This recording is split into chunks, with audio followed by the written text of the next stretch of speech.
What is up, everybody, and welcome back to another episode of The El Pearly Show. Today, I'm talking about specifically the comics. This video is going to have heavy spoilers for the show and the comics, so don't watch this video if you don't want to be spoiled for the show. I'm only going to say it once. Either add this to your watch later playlist or go read the entirety of the comics right now, because I'm going to be spoiling them, and I don't want to ruin that for anybody. Final spoiler warning. You have been warned. Don't say I didn't warn you. But with the spoiler warning out of the way, we can go ahead and get into the video. I initially got into the Invincible show with the huge wave of popularity that happened in April 2021 with all the memes that came from the finale. I ended up deciding to read the comics after Season 2 got finished airing because I was tired of being spoiled by YouTube shorts. I just wanted to preface the rest of this video by saying I'm not like a day one comic reader or anything. Watching the first couple seasons of the show probably altered my perception of the comic just a little bit, but also with that being said, a lot of my issues with the comic is from stuff that hasn't been adapted yet,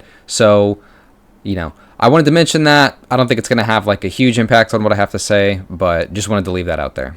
Okay, one last thing I swear. I also just wanted to say that I haven't read The Walking Dead, which is the other property that Robert Kirkman is most well known for. So, yeah. So if I speak in broad strokes about Robert Kirkman's writing, don't think I'm talking about The Walking Dead or whatever, because I have not interacted with that series outside of watching playthroughs of the Telltale game on YouTube. Alright guys, welcome to The Walking Dead, the video game. Getting back into the actual topic of this video, Invincible, I just wanted to say that I've really been enjoying the new season this far, even the Damien Darkblood episode that everybody seemed to hate. It's crazy to think that as of Season 4, Episode 5, we are officially past the halfway point of the Invincible comics, which is both good and bad, because the second half of the Invincible comics is good and bad. This video isn't going to be about power scaling bullshit or anything else that the show introduces. It's going to be about something that's introduced in the comics, or rather never brought up in the comics, and I'm not sure if they're going to take the steps to fix it in the show. My biggest issue with the Invincible comics is, why does nobody have an issue with Robot taking Rex's name? Seriously, even as someone who's not that versed in storytelling, the entire time I was reading the Invincible comics, I was waiting for some sort of interaction where some character, any character, said something like this. Wow, Rex. Or should I say, Robot, because the real Rex would have never done this. He gave his life so we could live freely in peace. How dare you take Rex's name and do something like this? Grah! I remember being like genuinely taken aback when this never happened in the Invincible comics. Seriously, go back and read those comics. That shit never happens. Nobody even mentions Rex after he dies. Seriously, after Rex's funeral, I don't think anybody even mentions him, barring Reboot arc, of course. Nobody even alludes to a feeling like this in the comics. They all just keep calling him Rex. Seriously, this never even gets brought up. They just keep calling him Rex like nothing ever happened. This is the easiest missed writing slam dunk I've ever seen. I lost a little bit of faith in Robert Kirkman as a writer when this didn't happen, if we're being honest. To be fair to Robert Charlie Kirkman, Rex isn't near as much of a character in the comics as he is in the show. His relationships that really helped make him into a likable character in the show just straight up aren't there in the comics. His bromance with Mark isn't really there in the comic, and Shrinking Ray... We'll talk about Shrinking Ray later. But seriously, the fact that nobody in the Invincible comics raises an issue with Rudy taking Rex's name is actually kind of, sad. I think Eve would be the best character to deliver a sentiment like this, but given the relationships that the show has fleshed out, I think that Shrinking Ray, Mark, or even Duplicate could say something like this given what happens with her and Immortal later.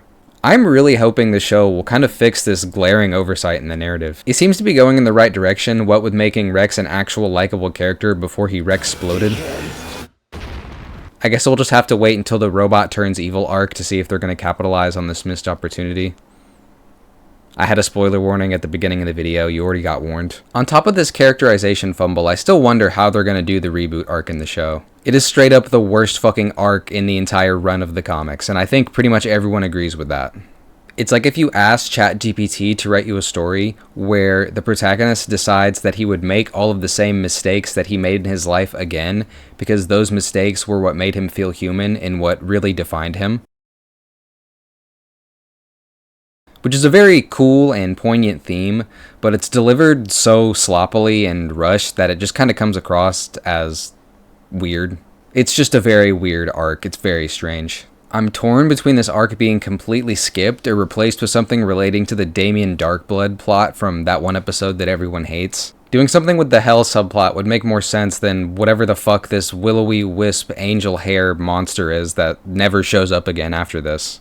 Seriously, it's like this arc only exists so they can time skip the plot forward 5 years and make Mark have a Tom Hanks in Castaway moment where he finds out his single mom wife is now getting raw dogged by an AirPod wearing bisexual cloud rapper from Telescria. Seriously, between this plot twist and Monster Girl getting flaxed, I don't know what was running through Robert Kirkman's mind when he was writing this part of the series. At least this plot point between Mark and Eve gets dropped pretty quickly, but the cheating thing with Robot and Monster Girl is part of the reason why he becomes evil later. Although if I fumbled adult Monster Girl, I'd probably kill myself, so I think he's doing better than me. I might kill myself if somebody made that on me. The Robot Rex stuff is my biggest issue with the Invincible comics, and I'm glad it seems like more people are starting to share the same opinion as me. I'm hoping that the show will do something with that growing sense of animosity that people are starting to harbor towards Rudy, because fuck Rudy. I think a lot more people are going to start having problems with him soon because, you know.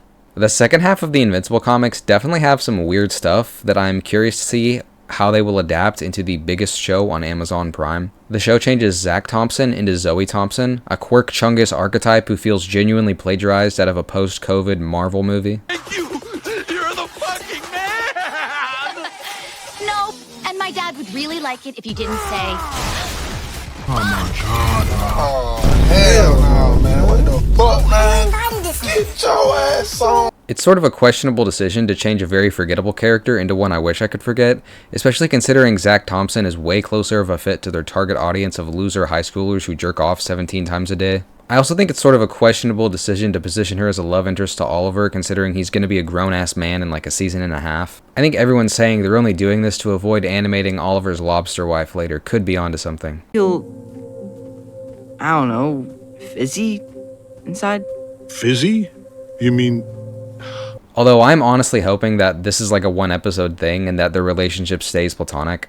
I think it would be nice for Tech Jacket to be an actual character that Oliver could interact with later when he starts getting radicalized by Thrag's alt-right Manosphere podcast. Except not really though, because he's secretly a double agent and he doesn't like the Viltrumite Empire, actually. That whole plotline is a fucking mess. That's why I really don't mind the new Tech Jacket, because I'm hoping it'll give them an opportunity to rewrite some stuff about the worst character in the Invincible comics, which sucks because I really want to like Oliver, but holy shit. They call him 007. 0 common sense, 0 1 fights, and 7 teeth left in his whole fucking head. I don't even care if the character's death gets retconned or what they do, just free him of the fucking mind virus that inhabits every Invincible character's brain in the second half of these comics. Seriously, do I need to talk about Bulletproof's backstory? What the fuck is going on here? There are like 3 or 4 black characters in the Invincible comics. First off, Angstrom Levy. Enough said. The next one is Titan. He's a criminal. The next one is Black Samson. Oh, a black man with lightning powers. That's never been done before. And Bulletproof. Bulletproof is a fucking nutcase. Lock 'em up! Having this guy on the base roster of Invincible Versus is like having Hisoka on your base roster for a Hunter x Hunter game. Oh, goddammit. Anyways, that about covers my thoughts as far as Invincible Season 4 goes. I'm making this video before the finale has aired, around episode 6 or 7. So I guess we're all going to have to wait and see what happens. Either way, thank you all for watching. I hope you enjoy your Wednesdays. And see you next time.